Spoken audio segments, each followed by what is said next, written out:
Maya Chen stood frozen in the hallway of the Riverside Community Center, her heart hammering against her ribs as she watched through the crack in the door. There, in the dim storage room, was her father, the man who had raised her to fight for environmental justice, who had taught her that protecting the earth was sacred, locked in what appeared to be an intense, hushed conversation with Victor Blackwood Sr., CEO of Titan Energy Corporation. "The permits will be approved by Friday," her father was saying, his voice barely above a whisper. "The wetlands project will be delayed indefinitely." Maya's world tilted on its axis. Her father, Marcus Chen, respected environmental lawyer and her personal hero, was apparently working with the enemy. She stumbled backward, her mind reeling with betrayal and confusion, and collided with someone behind her. "Careful there," came a deep, amused voice. She spun around to find herself face to face with Victor Blackwood Jr., the golden-haired heir to the oil empire, the man she'd been publicly debating and privately despising for months. At 28, he was devastatingly handsome in that privileged way that made her skin crawl, with sharp green eyes that seemed to see too much. What are you doing here?" she hissed, her brown eyes flashing with anger and unshed tears. Victor's expression shifted from amusement to concern as he took in her pale face and trembling hands. "The same thing you are, apparently." Discovering that our parents aren't quite who we thought they were. Before Maya could respond, voices from the storage room grew louder. Both she and Victor pressed themselves against the wall, unwilling witnesses to a conversation that would change everything they thought. They knew about their family's public war. "The environmental groups can't know about this," Victor's father was saying, "especially not Maya. That girl is too passionate, too unpredictable." "She believes in the cause," Marcus replied, and Maya could hear the pain in his voice. "She doesn't understand that sometimes we have to make compromises to achieve larger goals." And Victor, the elder Blackwood, asked. He's been surprisingly articulate in these debates, almost like he actually cares about environmental issues. There was a pause before Marcus answered. "Young people see the world in black and white. They'll learn." Maya felt Victor tense beside her. When she glanced at him, she saw her own sense of betrayal reflected in his face.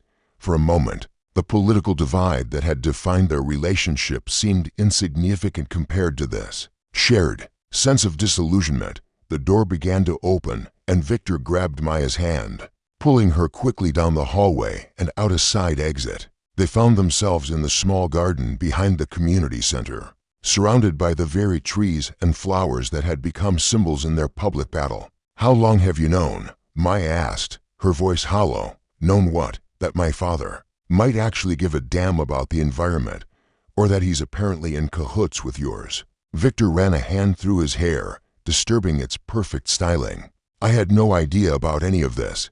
Maya studied his face, searching for deception, but finding only genuine confusion and hurt. "You really didn't know, did you?" he countered. She shook her head, wrapping her arms around herself. The September evening was turning cool, and she suddenly felt very small and very alone. "I thought I knew him. I thought I knew what we were fighting for." Victor was quiet for a long moment, watching her with an expression she'd never seen before, gentle, understanding, almost protective. "Maybe we should figure out what's really going on before we assume the worst." "Why would you want to help me?" Maya asked suspiciously.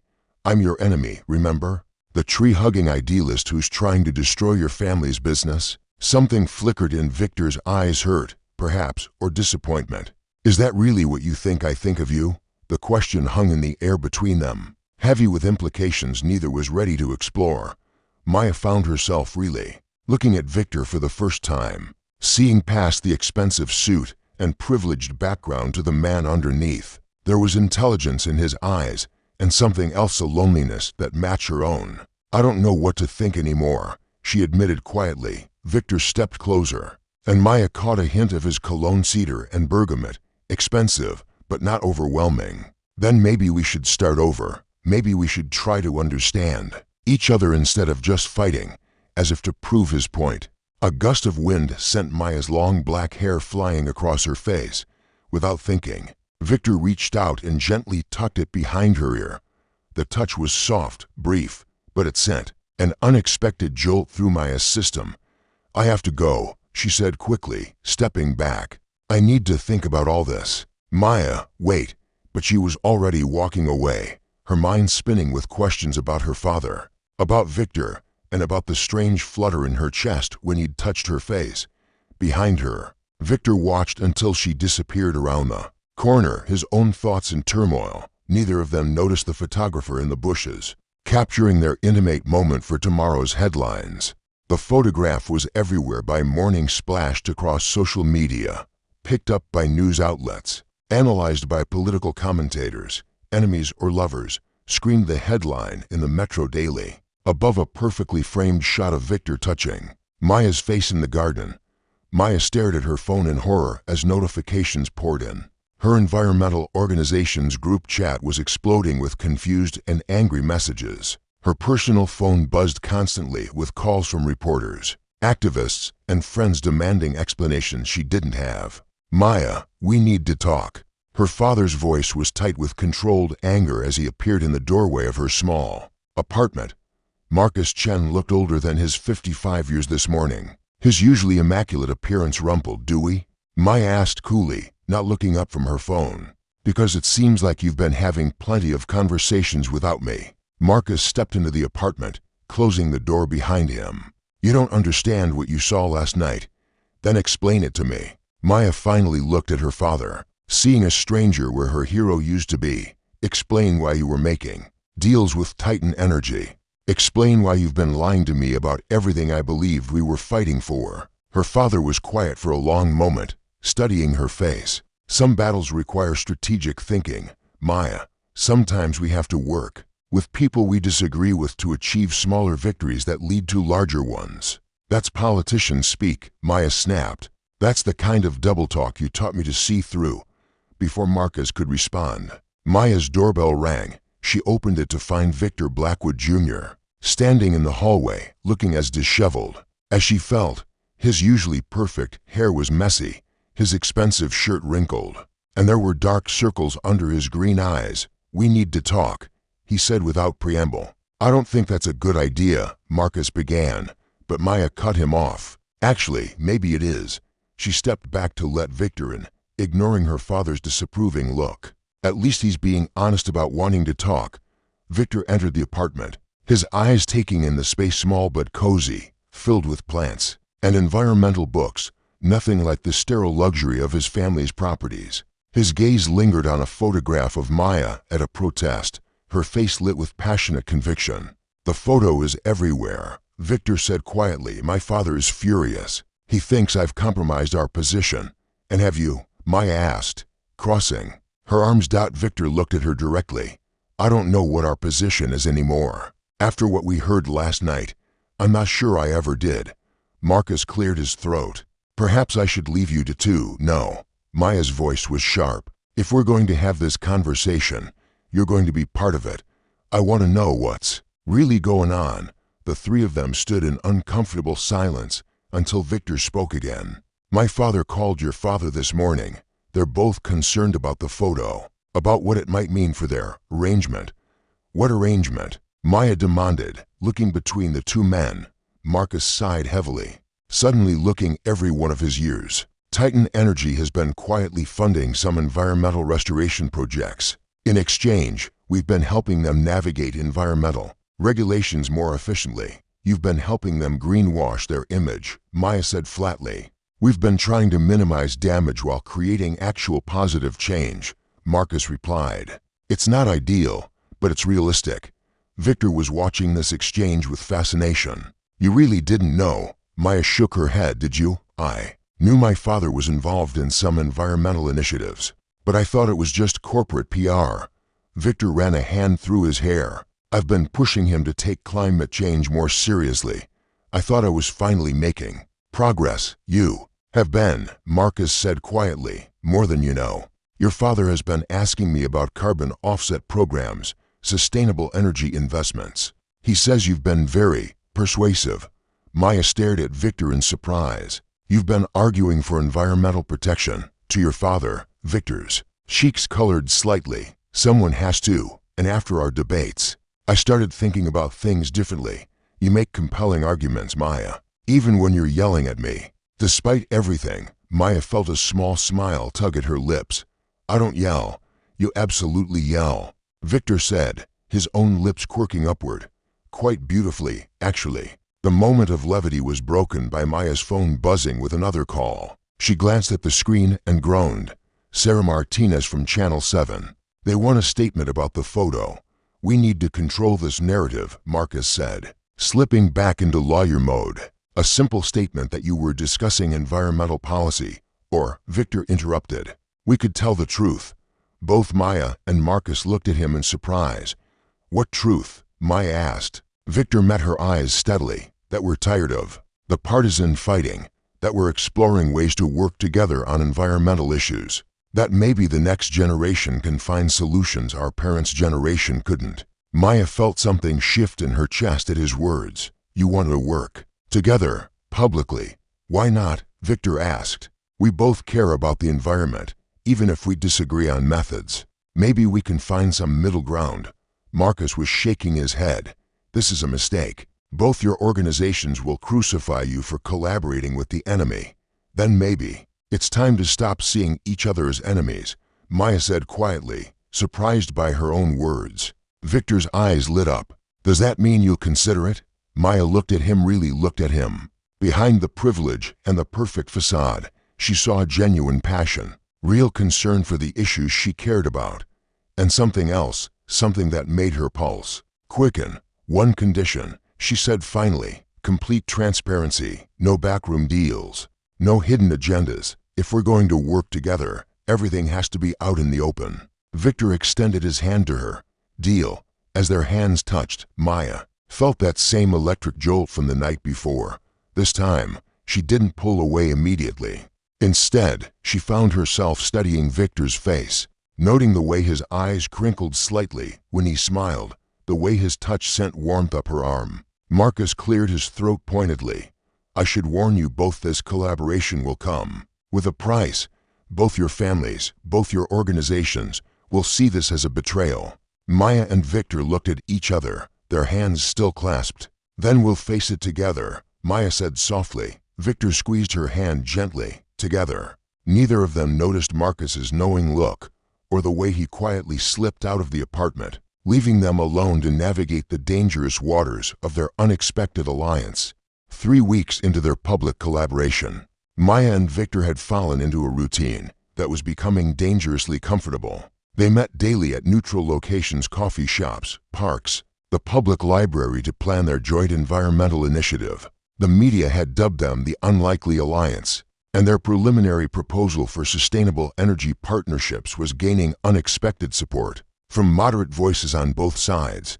But Maya was beginning to realize that the real danger wasn't the political backlash. It was the way her heart raced every time Victor smiled at her, the way she found herself looking forward to their meetings with an intensity that had nothing to do with environmental policy. You're not listening, Victor said, amusement coloring his voice. Maya blinked, realizing she'd been staring at his mouth while he talked about carbon sequestration strategies. They were sitting in her favorite coffee shop, a small, bohemian place called the Green Bean that specialized in fair trade coffee and vegan pastries. Victor looked completely out of place among the mismatched vintage furniture and local art, but he'd insisted on meeting in her territory. Sorry, I was thinking about, she scrambled for an excuse, about the timeline for implementation. Victor leaned back in his chair, studying her with those perceptive green eyes. Maya, can I ask you something? Sure, she said, trying to ignore the way her stomach fluttered when he said her name. Why did you agree to work with me? Really, the question caught her off guard. She'd been asking herself the same thing for weeks, and the honest answer scared her. I told you. I think we can accomplish more together than apart. That's the politically correct answer, Victor said softly. What's the real one? Maya felt heat rise in her cheeks. That is the real answer. Victor reached across the small table and covered her hand with his. Maya. The touch sent familiar electricity through her system, and this time she couldn't pretend it was anything other than attraction. She looked up to find Victor watching her with an expression that made her breath catch, warm, intent, and utterly focused on her. This is complicated, she whispered. It doesn't have to be, Victor replied, his thumb tracing gentle circles on the back of her hand. Yes, it does. Maya pulled her hand away, immediately missing the warmth of his touch. We're supposed to be enemies. Remember, our families hate each other. Our entire careers are built on opposing everything the other stands for. Are they? Victor asked quietly. Because from where I'm sitting, it seems like we want a lot of the same things. Before Maya could respond, her phone buzzed with a text from her best friend and fellow activist, Jessica. Emergency meeting tonight. Some people are questioning your loyalty to the cause. Thought you should know. Maya's stomach dropped. She'd known this was coming, had seen the disapproving looks from her colleagues, heard the whispered conversations that stopped when she entered a room. But seeing it spelled out in black and white made it real. What's wrong? Victor asked. Noticing her expression, Maya showed him the text. Victor's jaw tightened as he read it. I'm getting the same pressure from my side, he admitted. My father's business partners think I've lost my mind. They're calling me a traitor to the family legacy. Maybe they're right, Maya said quietly. Maybe we are traitors. Victor was quiet for a moment, then stood up abruptly. Come with me. Where? Somewhere we can talk without worrying about who's watching or listening. Against her better judgment, Maya followed him out of the coffee shop and into his car, a hybrid, she noted with surprise. He drove in silence through the city until they reached the harbor, parking at a secluded overlook where they could see the water stretching to the horizon. I come here when I need to think, Victor said as they got out of the car. It's one of the few places in the city where you can't see any oil rigs or smokestacks. Maya looked out over the water, breathing in the salt air. It's beautiful. So are you. The words were so quiet that Maya almost thought she'd imagined them. But when she turned to look at Victor, he was watching her with an expression that made her knees weak. Victor, I know this is crazy, he said, stepping closer. I know we're supposed to be enemies. I know that everything about this is wrong politically, strategically, logically. Then why? Because none of that matters when I'm with you. He reached up and cupped her face gently, the same gesture that had started all of this. Because you challenge me and inspire me and make me want to be better than I am. Because when you smile, really smile, it's like watching the sun come up. Maya's breath caught. This is dangerous. I know, Victor whispered, leaning closer. Do you care? The smart answer would be yes. The politically savvy answer would be yes. The answer that would protect her career and her relationships and everything she'd worked for would be yes. Instead, Maya reached up and tangled her fingers in Victor's hair, pulling him down to her. Their first kiss was gentle, tentative, as if they were both afraid the other would pull away. But when Maya sighed softly against his lips, Victor pulled her closer, deepening the kiss with a passion that made her forget about politics and families and everything else except the way. He tasted like coffee and possibility. When they finally broke apart, both were breathing hard. This changes everything, Maya whispered against his lips. I know, Victor replied, resting his forehead against hers. Are you okay with that? Maya looked into his eyes, those green eyes that had challenged her from debate stages, and now looked at her with such tenderness it made her chest ache. I don't know. I think so. Maybe. Victor laughed softly at her honesty. That's the most decisive you've ever been. Shut up, Maya said, but she was smiling. Make me. Victor challenged, his eyes dancing with mischief. So she did, kissing him, again with a boldness that surprised them both. This time there was nothing tentative about it. It was hungry, desperate, full of weeks of denied attraction, and the knowledge that they were crossing a line they couldn't uncross. When they broke apart again, the sun was setting over the water, painting the sky in shades of gold and pink. I should go, Maya said reluctantly. I have that meeting tonight. Victor's expression grew serious. What will you tell them? Maya considered the question. What could she say? That she was falling for the enemy, that every principle she'd stood for was being called into question by a pair of green eyes and a gentle touch? I'll tell them that I'm doing what I think is best for the environment, she said finally, and that sometimes that means making difficult choices. Victor nodded slowly. And if they don't accept that? Maya looked at him, this man who had somehow become so important to her in such a short time. Then I guess I'll have to decide what matters more, their approval or Victor prompted gently. Or this, Maya finished quietly. Whatever this is. Victor smiled, soft and genuine. I vote for this. As he drove her back to her apartment, Maya stared out the window and tried to prepare herself for the battle ahead, because she was beginning to realize that falling for Victor Blackwood wasn't just politically dangerous, it was going to cost her everything she'd thought she wanted. The question was whether what she might gain would be worth it. The emergency meeting was worse than Maya had expected. The community center was packed with activists, environmental lawyers, and organization leaders, all of whom seemed to have opinions about her collaboration with Victor. Maya sat in the front row, feeling like she was on trial. Maya, we've supported you for years, said David Rodriguez, head of the Clean Water Coalition. But this partnership with Blackwood is causing serious concerns within the movement. What concerns? Maya asked, keeping her voice steady despite the way her heart was hammering. Concerns that you're being used, interjected Sarah Kim from the Youth Climate Alliance. That you're giving Titan Energy legitimacy they don't deserve. That you're being naive about their true intentions. Maya stood up, looking around the room, at faces that had once been friendly and supportive. Have any of you actually looked at the proposal Victor and I have developed? Because if you had, you'd see that it includes binding environmental standards, third-party monitoring, and penalties for non-compliance that are stronger than anything we've achieved through protest alone. It's not about the proposal, said Dr. Elizabeth Warren, Maya's former environmental law professor. It's about optics. It's about what message we're sending when we collaborate with companies that have spent decades destroying our planet. And what message are we sending when we refuse to work with people who are genuinely trying to change? Maya shot back. Victor has been pushing his father toward sustainable practices long before our collaboration began. He's an ally, not an enemy. An ally who you're sleeping with, came a voice from the back of the room. The room went dead silent. Maya felt the blood drain from her face. Excuse me, she said coldly. Tom Jenkins, a longtime activist who'd never liked Maya's media-friendly approach, stood up. Everyone's seen the photos from last week. You and Blackwood leaving that harbor overlook, looking pretty cozy for business partners.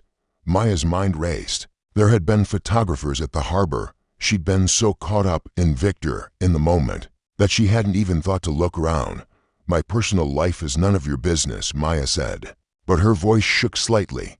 It is when it compromises our cause, Tom continued. How can we trust your judgment about Titan Energy when you're emotionally involved with their air? The room erupted in murmurs and heated whispers. Maya felt the walls closing in around her, felt years of respect and trust crumbling in real time. Maya, Dr. Warren said gently, if there's a personal relationship affecting your professional judgment, there isn't. Maya lied, hating herself for it but seeing no other choice. Victor and I are colleagues working toward a common goal, nothing more. The light tasted bitter in her mouth, especially when she saw Jessica's disappointed face in the crowd. Her best friend knew her too well to believe the denial. After another hour of heated discussion, the meeting ended with a vote. Maya could continue the collaboration, but she would be closely monitored by a committee of senior activists. Any hint of personal involvement would result in her immediate removal from the project. Maya left the community center feeling hollowed out and alone. She sat in her car for several minutes, trying to process what had just happened. When her phone rang, Victor's name appeared on the screen.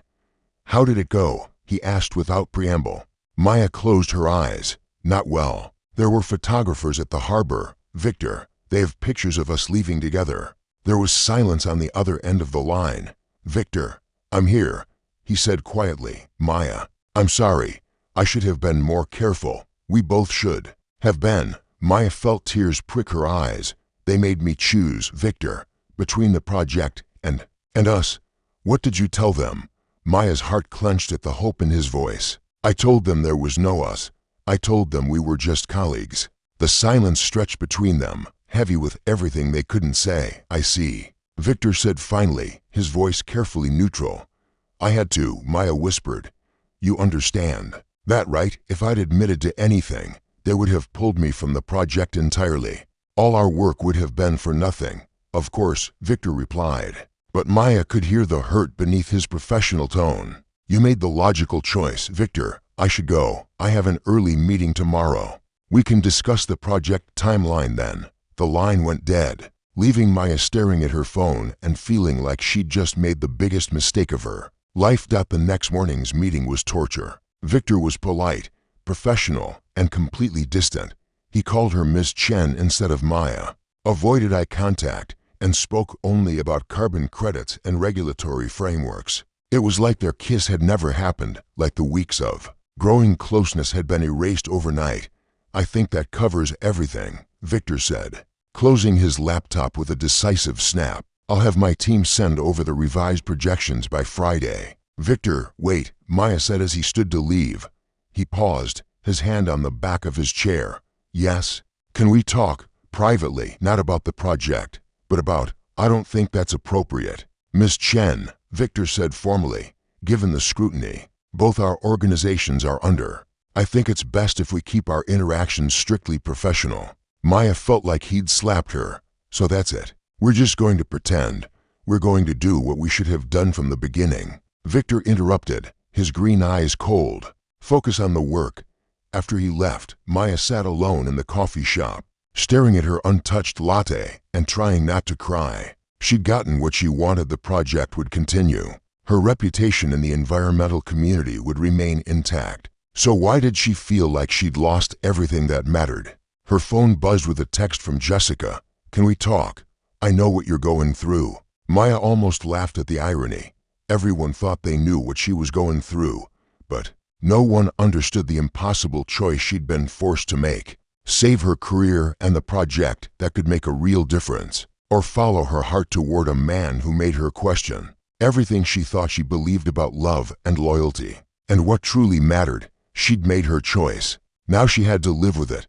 But as she watched Victor's car disappear into traffic, Maya couldn't shake the feeling that she'd just thrown away the best thing that had ever happened to her for the approval of people who would never truly understand the complexity of what she and Victor had created together. The question was it too late to make a different choice?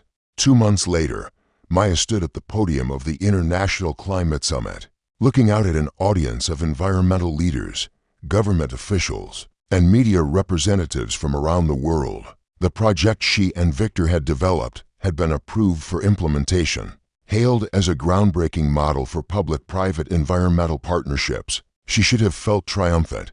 Instead, she felt empty. Victor sat in the front row, with the other industry representatives, looking devastatingly handsome in his charcoal suit. He'd maintained his professional distance since that awful morning at the coffee shop, speaking to her only when necessary and always with perfect, cold politeness. Maya had thrown herself into the work, telling herself that the project's success was worth the personal cost. But late at night, alone in her apartment, she knew she was lying to herself. "Ladies and gentlemen," Maya began, her voice carrying clearly through the auditorium. 6 months ago, Victor Blackwood Jr. and I were enemies. We stood on opposite sides of every environmental debate, representing fundamentally different approaches to the climate crisis. She glanced at Victor, who was watching her with an unreadable expression. "Today, I'm here to tell you about the partnership we've created, one that has the potential to reduce carbon emissions by 30% in participating industries over the next 5 years. But before I talk about the technical aspects of our proposal, I want to share something more important: the truth about how this collaboration really began." Maya saw confusion flicker across Victor's face, saw her father shift uncomfortably in his seat. "It began with a betrayal," Maya continued, her voice growing stronger, "with the discovery that people we trusted had been making compromises we didn't understand. It began with 2 young people who thought they knew everything about right and wrong, discovering that the world is far more complicated than we'd been taught to believe." She took a deep breath, knowing that what she said next would change everything. "But most importantly, it began when I stopped seeing Victor Blackwood as my enemy and started seeing him as a man who cares deeply about the future of our planet. A man who has spent months challenging his own industry from within, pushing for changes that many in this room said were impossible." Victor was staring at her now, his professional mask beginning to slip. "Over the past few months, I've been asked repeatedly whether my judgment has been compromised by personal feelings. I've been questioned about my loyalty to the environmental movement. I've been forced to choose between my professional reputation and my personal truth. Maya's voice cracked slightly, but she pressed on. Today, I choose truth. Yes, I fell in love with Victor Blackwood. Yes, that complicated everything. But it also taught me something crucial about the work we do. That lasting change doesn't come from maintaining our pure positions on opposite sides of a divide. It comes from finding the courage to cross that divide, to see the humanity in those we've labeled as enemies, and to work together towards solutions that serve everyone. The auditorium was completely silent. Maya could see shock on faces throughout the crowd, could see her colleagues from the environmental movement looking at her with expressions ranging from betrayal to admiration. The project Victor and I have developed didn't succeed despite our personal relationship. It succeeded because of it. Because when you care about someone, really care about them, you want to create a world that's worthy of them. You want to build something that will last beyond political cycles and corporate quarterly reports. Maya turned to look directly at Victor, whose green eyes were bright with unshed tears. Victor taught me that love isn't a weakness in this work, it's the strongest force we have. Love for the planet, love for future generations, and yes, love for each other, even when that love is inconvenient or politically dangerous. She turned back to the audience. So I stand before you today not just as an environmental activist presenting a policy proposal, but as a woman who chose love over fear, truth over convenience, and hope over cynicism. The project we've created is good policy, but more than that, it's proof that we can bridge even the deepest divides when we approach each other with open hearts and genuine respect. Maya stepped back from the podium as the auditorium erupted in applause, some enthusiastic, some polite, some clearly uncomfortable. She didn't care. She'd finally told the truth, and whatever happened next, she could live with the consequences. Victor was on his feet, moving toward the stage with single-minded determination. Maya met him at the steps, and without caring who was watching or what cameras were rolling, he pulled her into his arms and kissed her with all the passion and tenderness they'd been denying for months. When they broke apart, Victor rested his forehead against hers. "I love you too," he whispered, loud enough for the microphones to pick up. "And I don't care who knows it." The cameras flashed around them, but Maya didn't notice. She was lost in Victor's green eyes, in the warmth of his arms, in the rightness of finally being honest about what they meant to each other. Later, after the interviews and the questions and the inevitable media storm, Maya and Victor found themselves back at the harbor overlook where they'd first kissed. The sun was setting over the water, painting the sky in brilliant shades of orange and pink. "So," Victor said, pulling Maya close against his side, "think we'll survive the fallout?" Maya considered the question.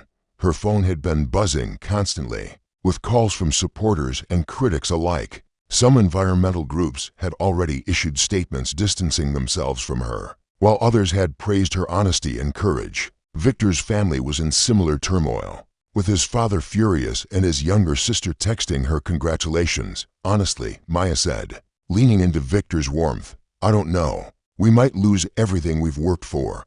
Our families might never forgive us. Our careers might be over, but," Victor prompted, hearing the hope in her voice. Maya turned in his arms, looking up at the man who had challenged everything she thought she knew about love and loyalty, and fighting for what mattered. "But we'll face it together," she said softly, "and maybe, just maybe, we'll change the world in the process." Victor smiled, that genuine, transformative smile that had first made her heart skip a beat. "I love the way you think, Maya Chen." "I love you, Victor Blackwood," she replied, no longer afraid of the words or their implications. As they kissed again, surrounded by the beauty of the natural world they'd both dedicated their lives to protecting, Maya realized that sometimes the greatest act of rebellion isn't fighting your enemies. It's having the courage to love them. Question for reflection. In a world increasingly divided by political and ideological differences, do you believe that love and personal relationships can truly bridge seemingly insurmountable divides, or are some conflicts too fundamental to overcome through individual connections? Can Maya and Victor's approach of choosing love over ideological purity serve as a model for addressing larger societal divisions? Or is their story simply a romantic fantasy that ignores the harsh realities of systemic change?